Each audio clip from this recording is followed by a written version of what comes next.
Innanzitutto la donazione di un'opera è sempre un momento importante, è un momento anche di solidarietà nei confronti di un ricordo così doloroso come quello del terremoto, ma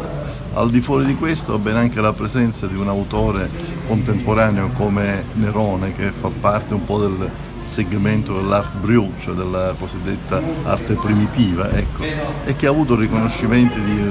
diciamo, di un certo livello, a livello proprio nel contesto della critica. Ecco, diciamo che rappresenta un momento di crescita culturale anche per il comune di Montevago, ma diciamo per la Sicilia tutta, per la sensibilità che la Sicilia dimostra sempre nei confronti dell'arte contemporanea. È una bellissima giornata e quest'opera donata ai comuni della Valle del Belice è simbolicamente collocata a Montevago, ma rappresenta la rinascita ed è un'opera donata dall'artista Terzi in arte Nerone,